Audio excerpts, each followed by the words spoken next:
welcome all of you.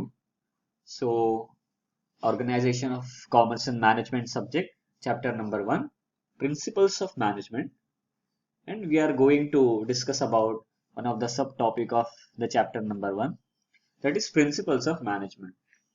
We have already finished with the 7 principles of management, and now we are going to finish the remaining 7 principles of management.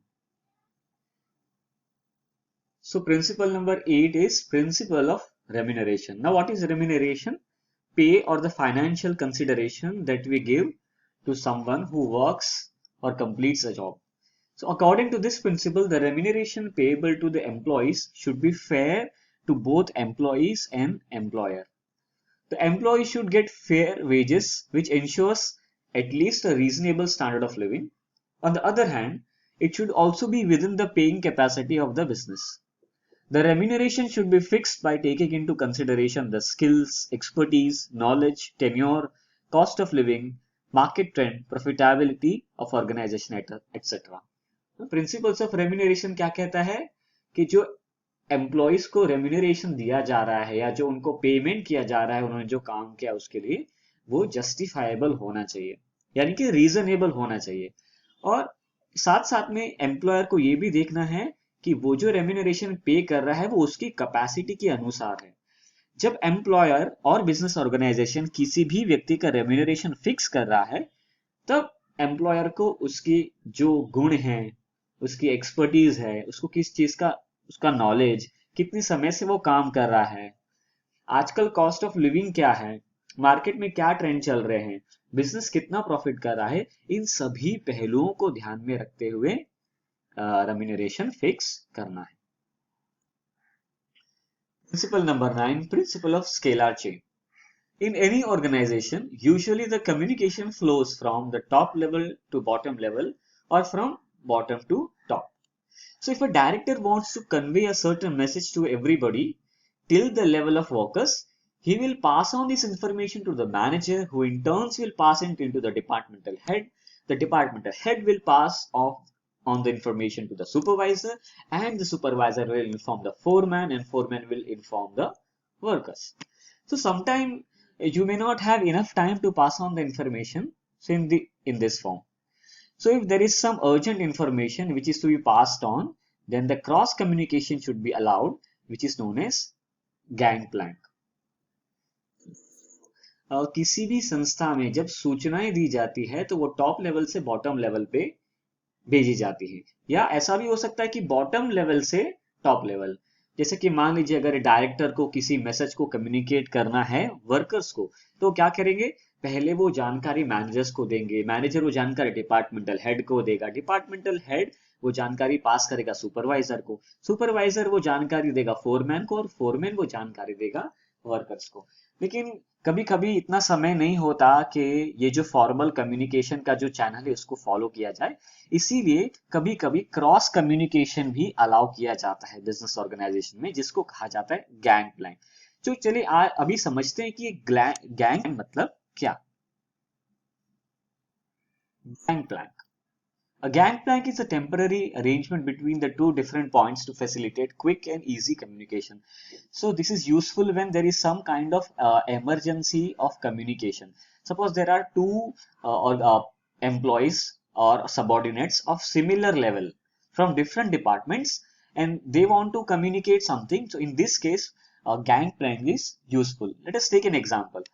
If you can see in the figure given, if D has to communicate with G some urgent information, then instead of communicating upwards with the help of C, B to A and then downwards with the help of E and F to G, which will take quite some time, he can inform E directly, who will inform it to F and F will inform it to G. अब देखिए D और G दोनों subordinate से एक ही level के employ है। अब D कुछ जानकारी G को देना चाहता है।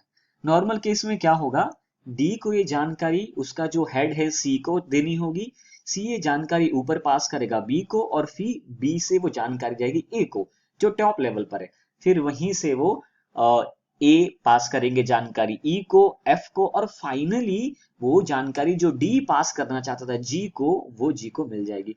अब आप देखिए इसमें कितना समय लग रहा है। तो इसको अवॉइड करने के लिए क्या किया जा सकता है, आप देखिए परफोरेटेड जो लाइंस दी हुई है, डी उसकी जो अपनी बात रखना चाहता है वो सीधा कम्युनिकेशन के जो लॉन्ग चैनल उसको ब्रेक करके सीधा ई को कम्युनिकेट कर रहा है, फिर ई वो जानकारी एफ तक पहुंचा रहा है और एफ वो जानकारी दे दे रहा है जी को। तो इससे क्या होता है, समय की बचत हो जाती है। Principle number 10, principle of order. According to this principle, in an organization, there should be a suitable place for everything and everyone. And everything and everyone should be at its right place. We can say that there must be an orderliness in the organization. So, order of two things, material order and social order. If we talk about material order, there should be a proper place where you keep your files, your stationery, your raw material, your finished goods, etc. And when we talk about social order, selection and appointment of most suitable person on the suitable job. There should be a specific place for everyone and everyone should have a specific place so that there can be easily contacted whenever need arises. तो इस principal के अनुसार organisation में हर वस्तु के लिए और हर व्यक्ति के लिए अपनी एक निश्चित स्थान होना चाहिए और सभी वस्तुएं और सभी व्यक्ति अपने उचित स्थान पर होने चाहिए। अब दो तरीके का ऑर्डर की बात कर रहे हैं, जैसे कि अगर हम वस्तुओं की बात करें तो file, stationery, raw material, finish good, ये सभी अपनी सुनिश्चित जगह पे होना चाहिए जिससे वो आसानी से मिल जाए। और दूसरा बात है लोगों के ऑर्डर की, तो यहाँ पे सही व्यक्ति का सही जॉब के लिए चयन करना, ये उनके कहने का मतलब है। तो इसका लाभ क्या होगा कि अगर किसी भी व्यक्ति को कांटेक्ट करना है तो आसानी से हो पाएगा, या किसी भी वस्तु को ढूंढना है इस्तेमाल करने के लिए, वो हमको जब जरूरत पड़ती है तब मिल जाएगा। Principle number 11, principle of equity. Management should be fair as well as friendly to the subordinates. While dividing the work, delegating the authorities, deciding the monetary terms, etc., there should not be any discrimination between the employees. Working on the same level but in different departments should be paid same wages. This equity will help in avoiding conflicts and organization. For example, in a multinational corporation, people of various nations work together in an environment which is free from any kind of discrimination. Equal opportunities for growth and development are available to each employees. ये principal organisation की निष्पक्षता के बारे में बताता है। जैसे कि पूरे काम को बांटते समय, जिम्मेदारियां देते समय या पैसे देते समय किसी एम्प्लॉइज, सिमिलर लेवल के एम्प्लॉइज के बीच में भेदभाव नहीं होना चाहिए। जैसे कि मान लो अलग अलग डिपार्टमेंट में एक ही लेवल के जो एम्प्लॉय काम कर रहे हैं उनको सेम वेजेस पे करने चाहिए, जिससे उनके बीच में किसी भी प्रकार का कॉन्फ्लिक्ट ना हो मैनेजमेंट के साथ। एक एग्जांपल लेना चाहेंगे, एक मल्टीनेशनल कंपनी आप देख लीजिए, उसमें अलग अलग देशों के आए हुए लोग एक ही साथ काम करते हैं और उनके ऊपर कोई किसी भी प्रकार का उनके साथ डिस्क्रिमिनेशन नहीं किया जाता। सभी को डेवलपमेंट के लिए समान अपॉर्चुनिटीज और मौके दिए जाते हैं। इससे क्या होता है, एम्प्लॉयज का काम करने का उत्साह भी बढ़ जाता है।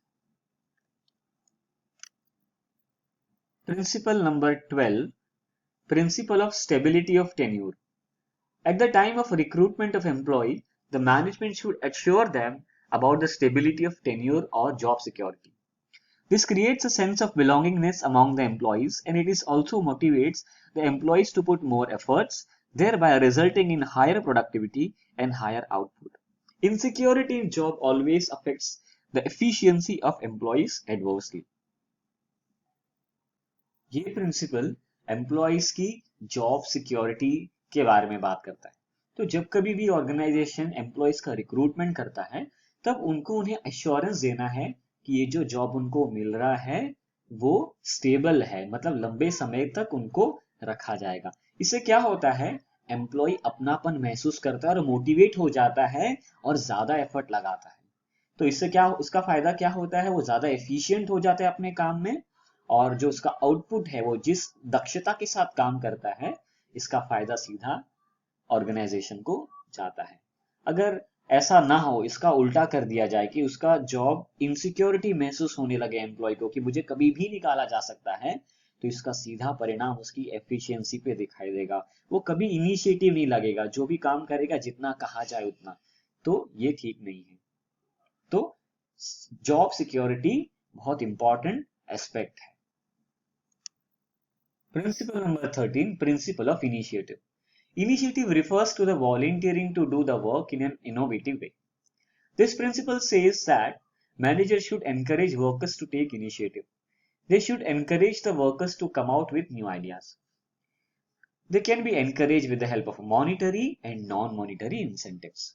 People then enjoy working in the organization because it adds to their zeal and energy.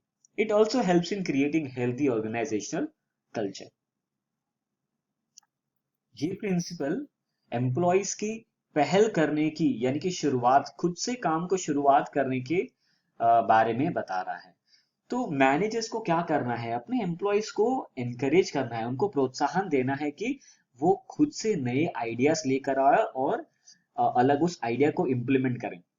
ये कैसे हो सकता है, वो खुद से काम कैसे करने लगेंगे, इनिशिएटिव कब लेंगे? दो तरीके के इंसेंटिव देकर। एक तो उनको मॉनिटरी इंसेंटिव दिया जाए या उनके सैलरी के अलावा दूसरे और उनको मॉनिटरी इंसेंटिव मिले या नॉन मॉनिटरी इंसेंटिव, जिसमें उनको कहीं टूर पे भेज दिया गया या उनको कुछ गिफ्ट वाउचर्स दे दिए गए। तो वो उत्साह से कब काम करते हैं एम्प्लॉय? जब उनको जब उनको भी मौका दिया जा रहा है मैनेजर के द्वारा कि आप भी कर सकते हो। इसका क्या फायदा होता है कि ऑर्गेनाइजेशन का जो कल्चर है वो हेल्दी हो जाता है।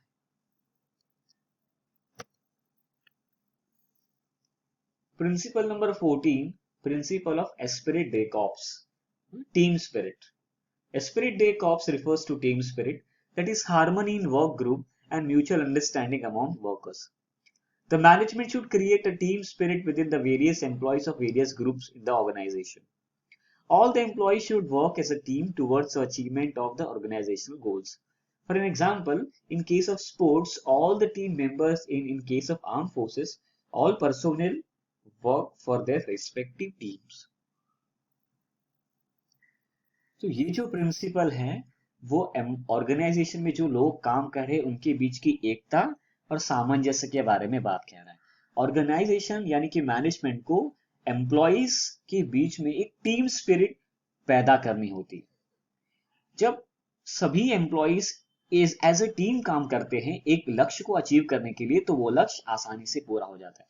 जैसे अगर हम स्पोर्ट्स में भी देख लें, जितने भी टीम मेंबर होते हैं फुटबॉल के मैच में, उनका एक ही गोल होता है कि फुटबॉल को गोल पोस्ट के पार पहुंचाना है।